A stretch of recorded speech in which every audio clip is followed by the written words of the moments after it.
Good morning.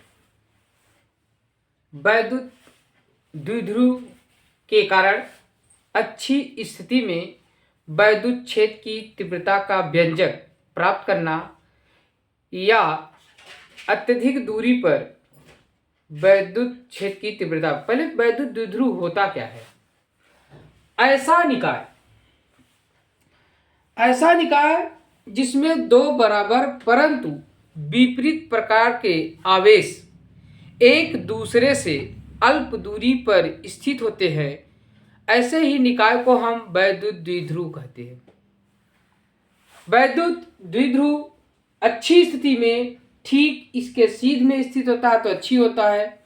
अगर मध्य बिंदु के ठीक ऊपर स्थित होता है उसे हम निरक्षी कहते हैं। इसे हम अनुदैर्ध्य भी कह सकते हैं, इसे हम अनुप्रस्थ भी कहते हैं।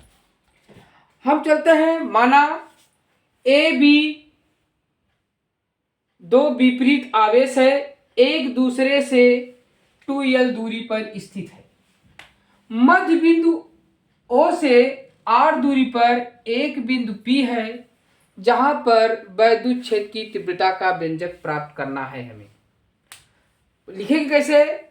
माना ए बी पर दो विपरीत आवेश +q तथा -q है जो परावैद्युतांक माध्यम के में स्थित है। माना मध्य बिंदु O से r दूरी पर P है जो अच्छी स्थिति में है। तो यहाँ पर वैद्युत क्षेत्र का तीव्रता प्राप्त करना है। माना A से P तक की दूरी हमारी हो जाएगी +q आवेश से, यहाँ तक r है, l मान यहाँ घटेगा, ये हो जाएगा r - l। अगर हम B से लेते हैं इसकी दूरी तो ये हमारा हो जाएगा r + l। समझ में आया? ए बी पर दो विपरीत आवेश है, दो एक दूसरे से 2l दूरी पर स्थित है जो परावैद्युत माध्यम के में स्थित है। मध्य बिंदु O से P पर अच्छी स्थिति में P तक की दूरी हम मानते हैं r है। अगर +q आवेश से लेते हैं AP की दूरी r - l और B से मानेंगे तो r + l होगा।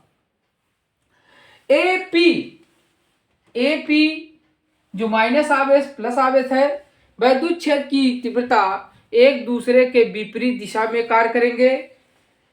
तो बिंदु P को +q से आवेश की दूरी आपका लिखेंगे, AP की दूरी आपका हो जाएगा r - l जो +q आवेश से दूरी है। तो यहां पर हमारा A से हमारा E2 कार्य करेगा। E2 बराबर 1/4 पाई ε0 के Q प्लस आवेश है Q बटे r - l का होल स्क्वायर।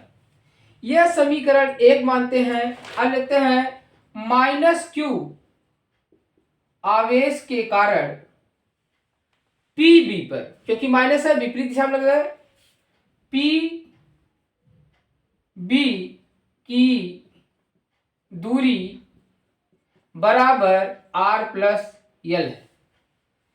-q आवेश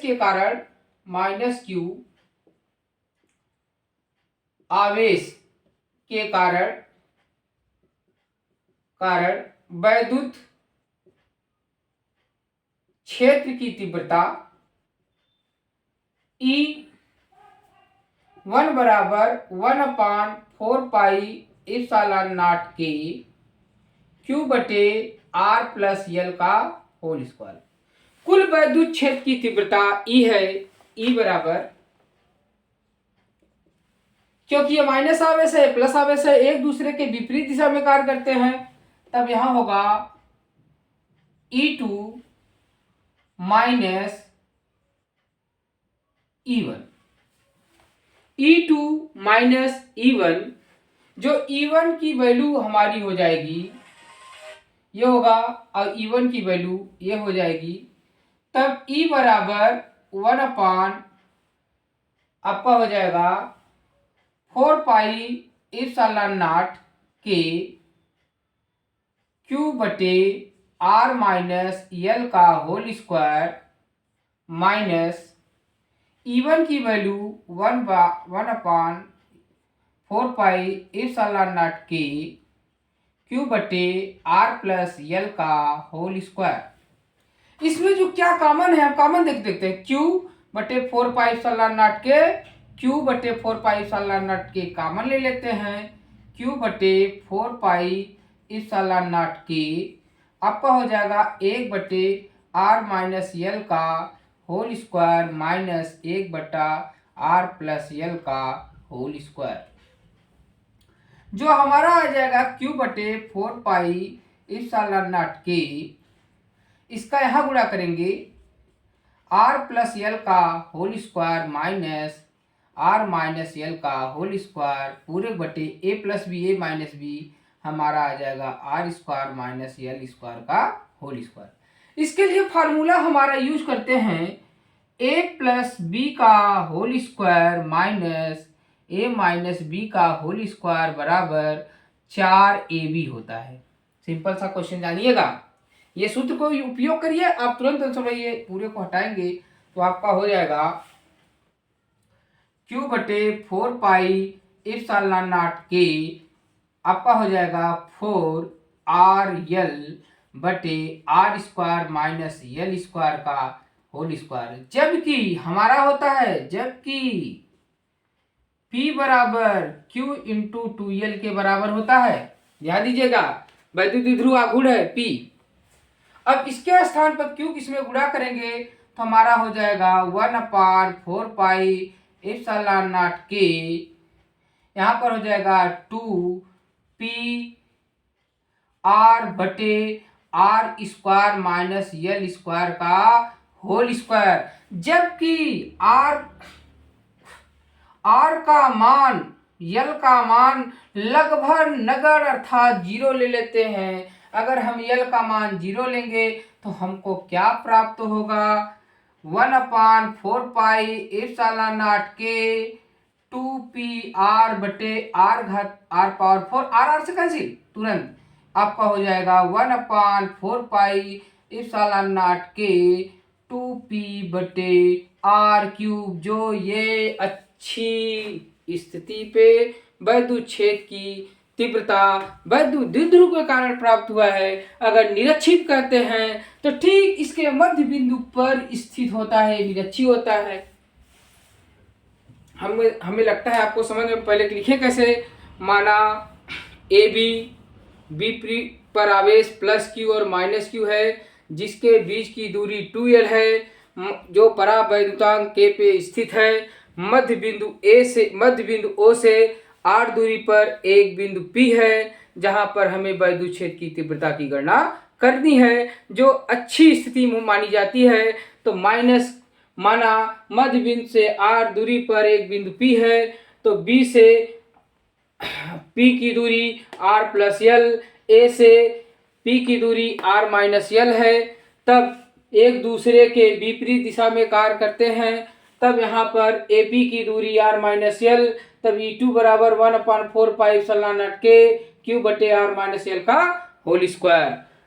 माइनस Q आवेश के कारण PB विपरीत दिशा में की दूरी r प्लस यल माइनस Q आवेश के कारण वैद्युत क्षेत्र की तीव्रता E1 बराबर 1/4 पाई के Q बटे r प्लस यल का होल स्क्वायर। कुल वैद्युत क्षेत्र की तीव्रता E बराबर E2 माइनस E1, क्योंकि विपरीत दिशा में वैद्युत क्षेत्र कार्य कर रहा है इसलिए माइनस लगाएंगे, क्योंकि यहाँ से माइनस है और यहाँ से प्लस है, तो यहाँ होगा 1/4 पाई के Q बटे r माइनस यल का होल स्क्वायर। आप ये समझ गए होंगे, ये अच्छी स्थिति में है। अब चलते हैं निरक्षी स्थिति की। अगर हम बात करते हैं तो निरक्षी स्थिति में ठीक इसी प्रकार हम देखते हैं, ये हो गया हमारा अच्छी। अगर हम निरक्षी में चलते हैं तो निरक्षी स्थिति अगर हम लेते हैं, ये हमारा अच्छी हो गया। और निरक्षी स्थिति में अगर हम चलते हैं तो ये A और B वैद्युत द्विध्रुव है, इसका मध्य बिंदु O है, A और B है, जिसका निरक्षी ठीक इसके मध्य बिंदु के ऊपर P स्थित होता है, जो इसके अक्ष के सीध में नहीं है तो यह निरक्षी माना जाएगा। इसके बीच की दूरी R हो जाएगा। यहाँ दूरी L है जो समकोण त्रिभुज को बनाता है, इसकी दूरी हमारी हो जाएगी R स्क्वायर प्लस L का L स्क्वायर। और ये दूरी अगर निकालेंगे, दोनों दूरियां AP और BP का मान सदैव कड़ी में पाइथागोरस प्रमेय से R square plus L square होगा।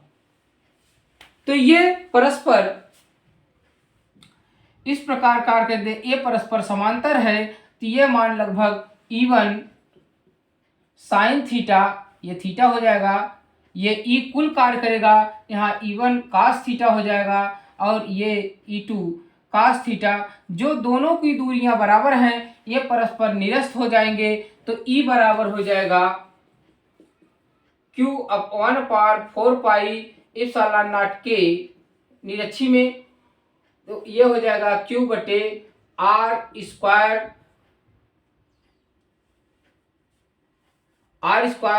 प्लस L का होल स्क्वायर रहेगा। यहाँ cos थीटा लगेगा, ये भी cos थीटा के बराबर होगा 1/4πε0 Q बटे R square plus L square cos theta. दोनों को जोड़ देंगे तो यह हमारा आ जाएगा E बराबर Q बटे 4πε0 के 2 cos थीटा बटे R स्क्वायर प्लस L का L स्क्वायर।